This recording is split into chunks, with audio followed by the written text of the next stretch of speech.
pessoal, tudo bem?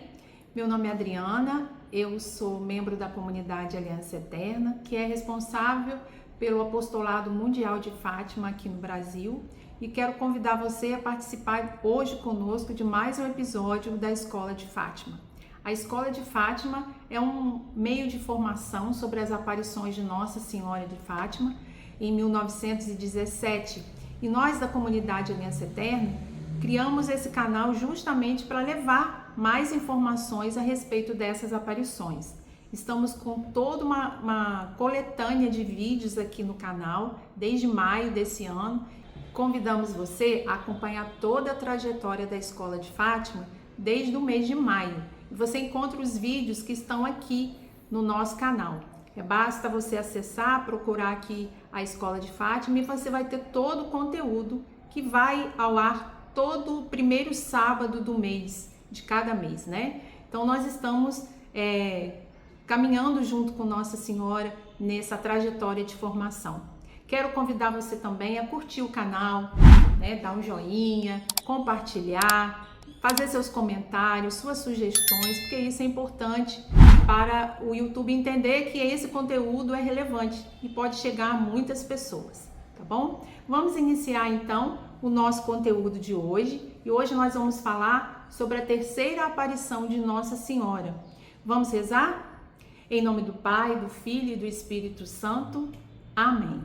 Meu Deus, eu creio, adoro, espero e amo-vos. Peço-vos perdão por aqueles que não creem, não adoram, não esperam e não vos amam. Nossa Senhora de Fátima, rogai por nós. Então, como eu estava falando, nós hoje vamos conhecer um pouco mais da terceira aparição de Nossa Senhora em Fátima no ano de 1917. A gente já sabe que Nossa Senhora apareceu para as três crianças, três pastorinhos, Lúcia, Francisco e Jacinta. Francisco e Jacinta eram irmãos, primos da Lúcia. E eles tinham, como rotina da vida deles, pastorear, cuidar das ovelhas, cuidar do rebanho, dos pais, das plantações. E foi nesse cenário que Nossa Senhora então começa a aparecer e a interagir, digamos assim, a se comunicar com as crianças. Só para lembrar, Lúcia ouvia, via e conversava com Nossa Senhora. Francisco só via, mas não ouvia. Jacinta via e ouvia, mas não conversava. Então, quem trazia todas as informações, que Nossa Senhora passava, todas as orientações, todas as mensagens, era Lúcia. Os seus primos, embora tivessem ali também a graça de contemplar Nossa Senhora, não conseguiam interagir do jeito que a Lúcia interagia. Mas vamos tratar aqui dessa terceira aparição. Vocês estão lembrados que na segunda aparição, no vídeo anterior, a Camille informou para nós, trouxe as informações, que essa segunda aparição já foi muito cheia de percalços, Por quê? Porque a mãe da Lúcia, a Dona Maria Rosa, era muito severa e tinha muita preocupação que a Lúcia estivesse mentindo com relação às aparições. Ela não poderia imaginar, suportar a ideia de que a filha dela estaria mentindo por algo tão sério, tão grave, tão cheio de importância e tão sagrado como era a aparição de Nossa Senhora. A mãe da Lúcia, Dona Maria Rosa, era muito severa. Então ela sempre dizia para Lúcia que era para Lúcia falar a verdade. E Lúcia falava a verdade, dizia que eu vi mesmo Nossa Senhora, eu vi a Senhora. Então a Dona Maria Rosa levou a Lúcia para o pároco, no intuito de que ele conseguisse fazer com que ela desmentisse esse fato. Só que isso não aconteceu, porque a Lúcia não estava mentindo. Tanto o pároco quanto a mãe da Lúcia, a Dona Maria Rosa, eles advertiram a Lúcia de que isso que estava acontecendo poderia ser uma visão do demônio. O demônio poderia estar tentando a Lúcia e fazer-se passar por uma senhora, fazer-se passar por Nossa Senhora. E isso atormentou a Lúcia durante todo o mês, a ponto dela ter certeza de que ela não iria mais à Cova da Iria. E ela falou isso para os primos. Ela disse que no dia 13 de julho ela não iria mais à Cova da Iria e que eles quisessem que fossem sozinhos, mas que ela não iria mais. E essa foi a certeza que ficou dentro do coração de Lúcia, com firme propósito de não ir, embora ela mesma relate nas suas memórias que ela se sentia cada vez mais, à medida que ia chegando o dia 13, o coração dela ia ficando cada vez mais desejoso de ir até a Cova da Iria. Ela dizia que ela foi impelida por uma força que ela não conseguia resistir, mesmo dizendo o tempo inteiro que ela não iria à Cova da Iria. No dia 12 de julho, véspera da terceira aparição, a Lúcia ficou atormentada, ela não dormiu, né? Passou a noite em claro, pensando mesmo que ela, com esse firme propósito de não ir, mas a atração por aquele lugar, a atração e o desejo de ver Nossa Senhora novamente falou mais alto. Então, no dia seguinte, no dia 13 de julho, ela foi à casa dos primos e os encontrou no quarto chorando, né, debruçados na cama, chorando. E ela perguntou por que eles estavam chorando. E eles disseram para ela que eles estavam tristes porque ela não iria acompanhá-los à Cova da Iria. E ela disse: cá estou eu vou com vocês. E aí eles saíram, né, felizes, alegres, por conta da presença da prima, e foram então os três à Cova da Iria. Chegando lá, já cercados por uma grande multidão, porque desde a segunda aparição isso foi se tornando cada vez mais intenso, a participação das pessoas, as pessoas que iam, que pediam milagres, que pediam curas, faziam muitos pedidos às crianças, e todos eles iam acompanhando as crianças até a Cova da Iria. Chegando lá, eles fizeram aquilo que era de costume. Começaram a rezar o terço, e entre essas orações Nossa Senhora aparece. E a irmã Lúcia relata que era sempre na mesma condição, né? Eles sentiam um vento forte, né? um leve estrondo, né? Como um relâmpago, algo assim.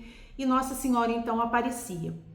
E a Lúcia começa dizendo, relatando essa terceira aparição, também com uma frase que ela costumava repetir em todas as aparições: vós me sei, que me quer? E ela perguntava a Nossa Senhora: o que a senhora quer de mim, né? E ela falava desse jeito: vós me sei, que me quer? E Nossa Senhora disse para ela: quero que venham aqui no dia 13 do mês seguinte, que rezem o terço todos os dias para obter a paz no mundo e o fim da guerra. Lembrando que, mais uma vez, o ano de 1917, a história, né, nos relata que estava dentro de um contexto de guerra, a Primeira Guerra Mundial, que foi de 1914 a 1919. Então, em 1917, no ano das aparições, o mundo estava em guerra. Era a Primeira Guerra Mundial. Lúcia pede a Nossa Senhora para dizer quem ela era e para fazer um milagre para que todos pudessem acreditar. Nossa Senhora então diz a ela que em outubro ela iria dizer quem ela era e iria fazer um milagre para que todos pudessem acreditar. E essa foi a promessa de Nossa Senhora. Ela volta a pedir às crianças sacrifícios pelos pecadores e ensina às crianças uma pequena oração. Essa oração, Nossa Senhora diz que ela deve acompanhar as crianças em todos os atos de sacrifício que elas fizessem pelos pecadores, pela salvação das almas, pela conversão de alguém, pela cura de alguém. Aquele sacrifício que elas pudessem oferecer, então, por essas situações, né? Por essas causas. E é uma oração que a igreja reconhece, que nós rezamos sempre, e que muitas das vezes a gente reza sem saber que foi Nossa Senhora que ensinou essa oração. E a oração diz assim: ó Jesus, é por vosso amor, pela conversão dos pecadores e em reparação pelos pecados cometidos contra o Imaculado Coração de Maria. Então, todas as vezes que nós estivermos vivendo uma situação de contrariedade, uma situação que exige de nós um sacrifício, e a gente se lembrar de oferecer esse sacrifício pela salvação de alguém, pela conversão de alguém, para a salvação de um sacerdote que esteja caindo em tentação, né? Também pelas almas do purgatório. É bom que a gente reze essa oração, porque essa oração nos mostra a intenção do sacrifício. Não basta eu simplesmente dizer, eu ofereço por isso, mas oferece a quem? De que forma? Então Nossa Senhora, de uma pedagogia, né, toda de mãe mesmo, nos ensina que essa oração é a oração que nós devemos fazer para oferecer os nossos pequenos sacrifícios, e foi essa oração que Nossa Senhora ensinou às crianças. E nessa terceira aparição, Nossa Senhora, então, logo depois de fazer essas orações, ela abre os braços, como de costume ela fazia, abria os braços, e ela mostra às crianças a visão do inferno. Nessa aparição específica, que é tão cheia de detalhes e de revelações tão importantes, Nossa Senhora mostra o inferno às crianças, e ela mostra com uma intenção, óbvio, fazer com que as crianças entendam para onde vão as almas que não se convertem, né?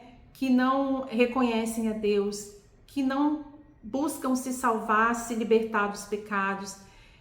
Essas almas vão para o inferno, e Nossa Senhora então mostra às crianças essa visão. A irmã Lúcia nos relata o seguinte sobre essa visão.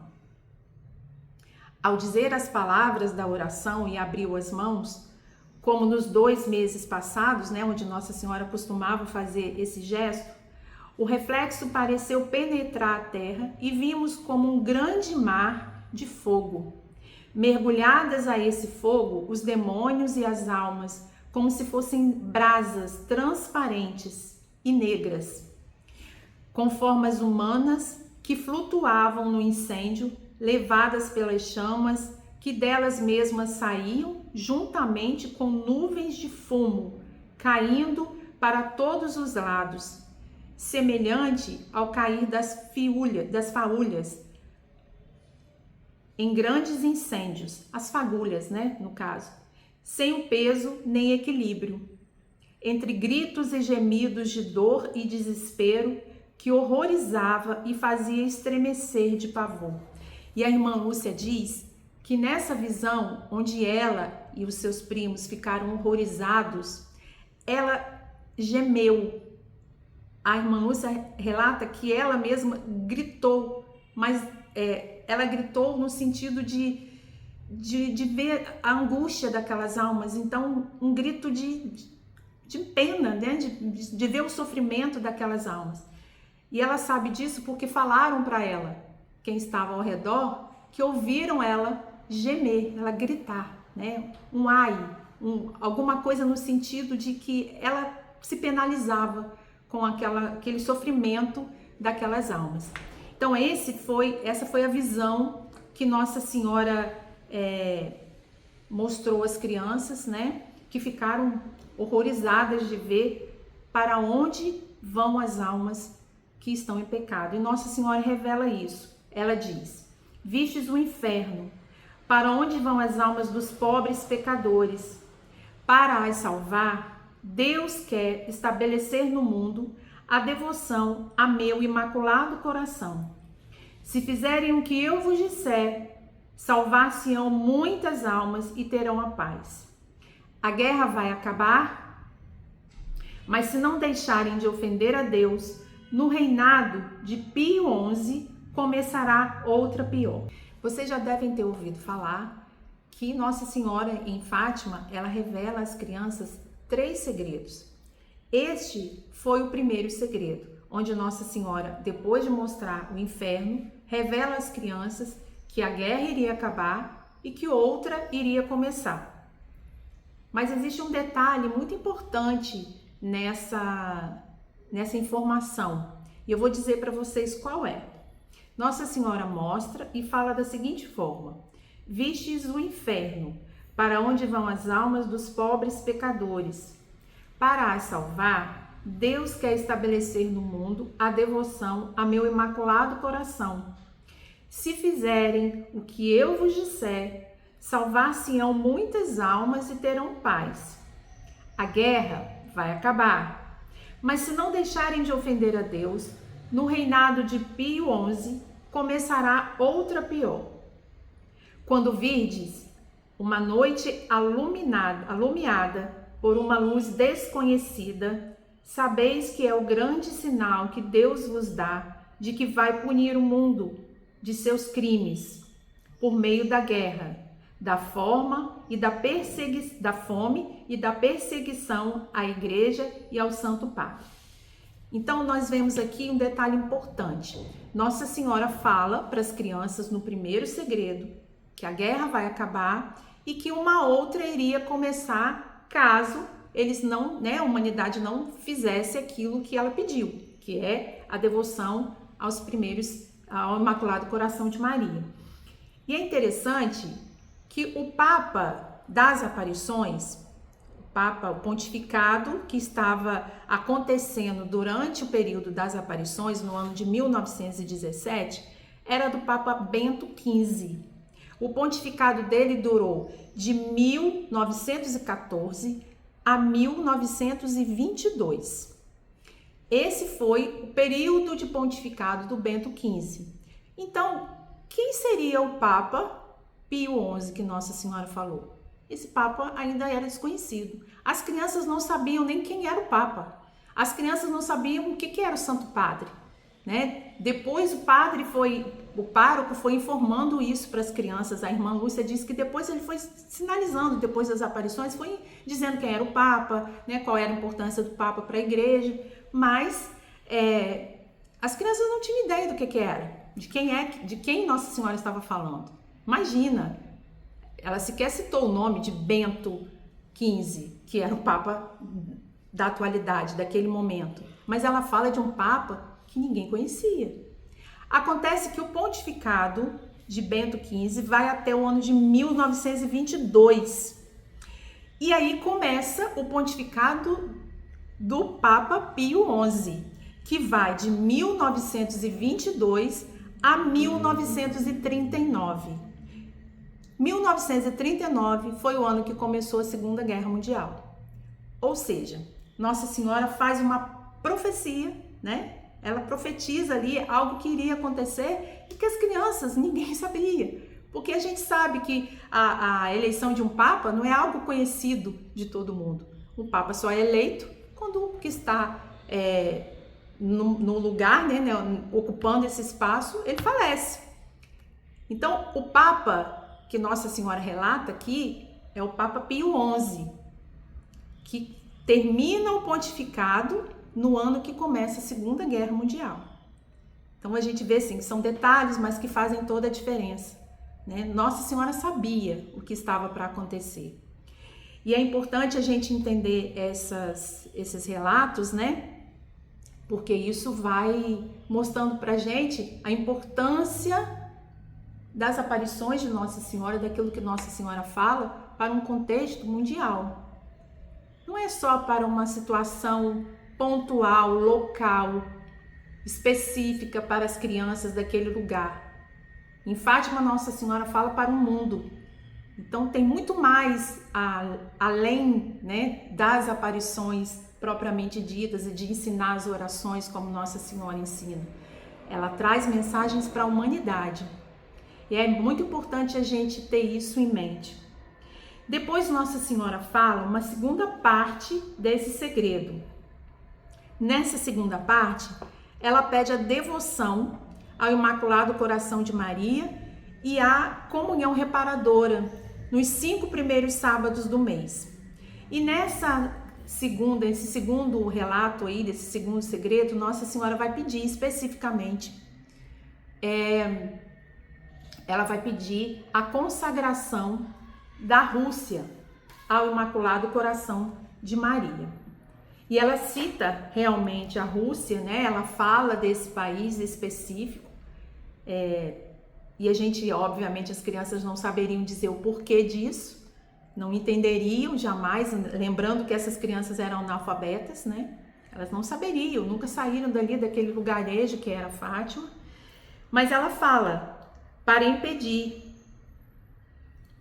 que houvesse a Segunda Guerra, Virei pedir a consagração da Rússia a meu Imaculado Coração e a comunhão reparadora nos primeiros sábados. Se atenderem a meus pedidos, a Rússia se converterá e terão a paz. Se não, espalhará seus erros pelo mundo, promovendo guerras e perseguições à Igreja e ao Santo Padre. E aí a gente fala, o Santo Padre é o Papa, não é? Porém, Nossa Senhora aqui, ainda, apesar de toda, né, esse contexto tão confuso e tão assustador a princípio, porque está falando de guerra, ela nos deixa um consolo e ela nos deixa uma esperança. E ela diz, por fim, o meu Imaculado Coração triunfará. O Santo Padre consagrar-me-á a Rússia, que se converterá e será concedida ao mundo algum tempo de paz. Em Portugal, se conservará sempre o dogma da fé. Vamos falar um pouquinho sobre esse segundo segredo de Nossa Senhora, onde ela pede a consagração da Rússia.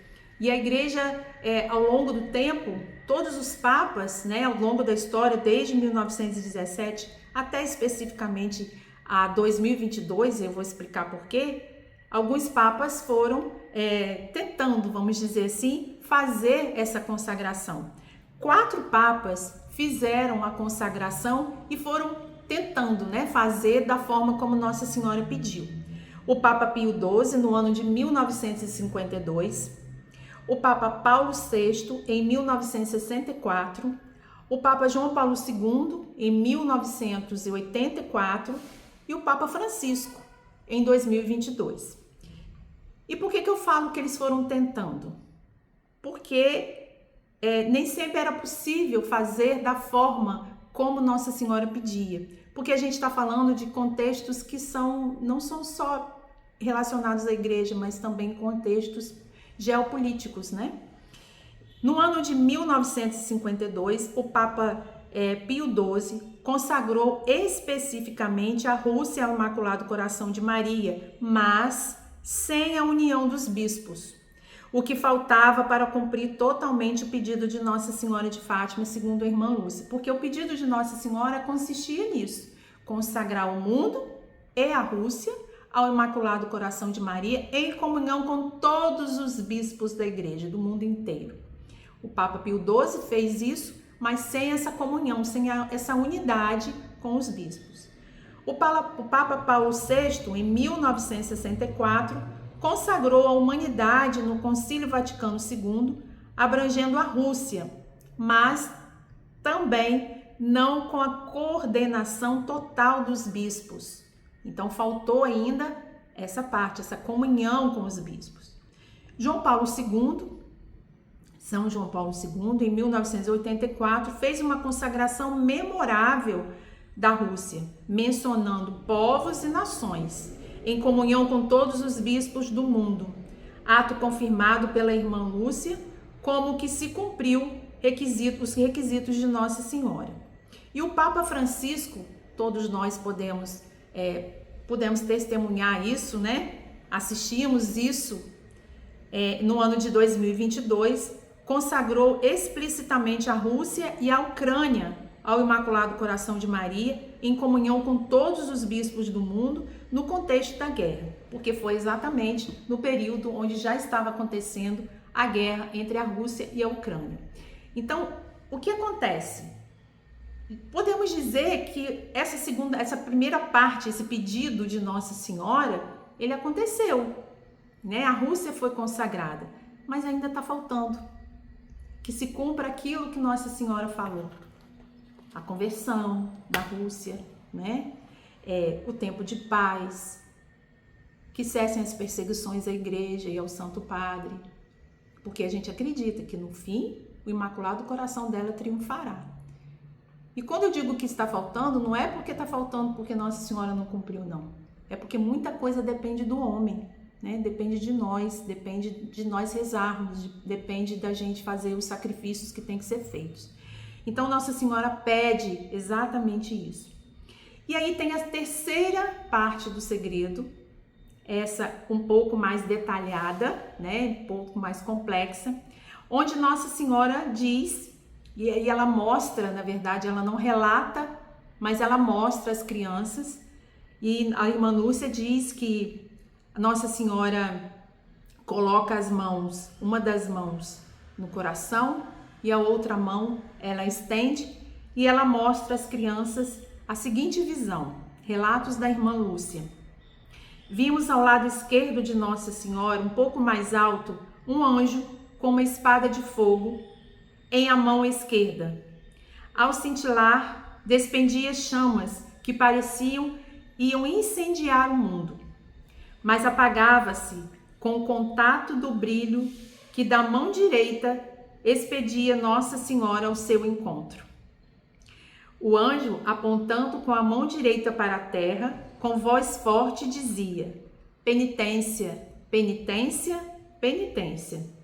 E vimos numa luz imensa que é Deus. Algo semelhante como se veem as pessoas no espelho, como se passa por diante um bispo vestido de branco. Tivemos o pressentimento de que era o Santo Padre, vários outros bispos, sacerdotes, religiosos e religiosas, subir uma escabrosa montanha, no cimo da qual estava uma grande cruz com troncos toscos, como se fora sobreiro de uma casca. O Santo Padre, antes de chegar aí, atravessou uma grande cidade em meias ruínas, e meio trêmulo, com andar vacilante, acabrunhado de dor e pena, e orando pelas almas dos cadáveres que se encontravam no caminho.